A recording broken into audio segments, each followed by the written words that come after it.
പ്രിയ സുഹൃത്തുക്കളെ, തെരുവ് കുട്ടികൾ ഇല്ലാത്ത ഇന്ത്യ എന്ന മഹത്തായ ലക്ഷ്യപ്രാപ്തിക്കായി ജനസേവാ ശിശുഭവന്റെ പോരാട്ടം ഇപ്പോൾ ദേശീയതലത്തിൽ വ്യാപിച്ചുകൊണ്ടിരിക്കുകയാണ്.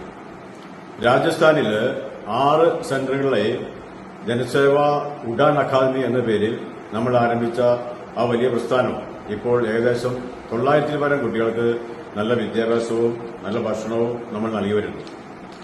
ഡോക്ടർ സുനിൽ ജോസിന്റെ നേതൃത്വത്തിലാണ് ഇതെല്ലാം നമ്മൾ നടത്തുന്നത്.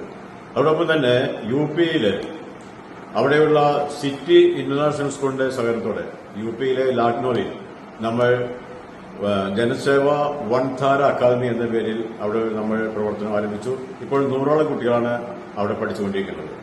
അവിടുത്തെ ജനസേവയുടെ ഡയറക്ടറായിട്ട് സേവനം ചെയ്യുന്നത് നിക്സൺ ജോസഫാണ്. അദ്ദേഹം ആലുവക്കാരാണ്. SBI ബാങ്കിന്റെ മുൻ GMI റിട്ടയർ ചെയ്ത ആളാണ്. ഇവരെല്ലാവരും സഹകരണത്തോടെ നമ്മുടെ പ്രവർത്തനം വളരെ ഭംഗിയായിട്ട് മുമ്പോട്ട് പോകുന്നു. ഇനിയും നിരവധി കുട്ടികളാണ് ഇന്ത്യയിലെ പല സംസ്ഥാനത്തുമായി തെരുവോരങ്ങളിലും ചേരികളിലുമായി പുഴുക്കളെ പോലെ പഠിക്കാൻ പോലും പറ്റാതെ കഴിയുന്നത്. ലക്ഷക്കണക്കിന് വരുന്ന ഈ പെഞ്ചുപാലികളെ രക്ഷിക്കുന്നതിന് വേണ്ടി ഭരണാധികാരികൾ ആരും തന്നെ മുന്നോട്ട് വരുന്നില്ല. ഒപ്പം മുഖ്യധാര രാഷ്ട്രീയ പാർട്ടികളും വരുന്നില്ല. ഇതിന്റെ പ്രധാന കാരണം ഇവർക്ക് ആർക്കും വോട്ടവകാശം ഇല്ല എന്നതാണ്. ഈ രക്ഷിതാക്കൾക്ക് ആർക്കും വോട്ടവകാശമില്ലാത്തതിന്റെ പേരിലാണ് ഇവർ അവഗണിക്കുന്നത്. ഇതിനൊരു മാറ്റം വരുന്നതിന് വേണ്ടിയാണ് നമ്മൾ ശബ്ദം ഉയർത്തുന്നത്. തെരുവ് കുട്ടികൾ ഇല്ലാത്ത ഇന്ത്യക്കായി നമ്മുടെ ശബ്ദം ഉയരങ്ങളിലേക്ക് ഉയരണം.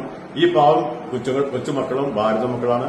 ഇവരെ സംരക്ഷിക്കേണ്ടത് നമ്മുടെ എല്ലാവരുടെയും കടമയാണ്. അതിനുവേണ്ടി ജനസേവാ ശിശുഭവനോടൊപ്പം എല്ലാവരും കൈകോർക്കണമെന്നും സഹകരിക്കണമെന്നും അഭ്യർത്ഥിക്കുകയാണ്, അപേക്ഷിക്കുകയാണ്.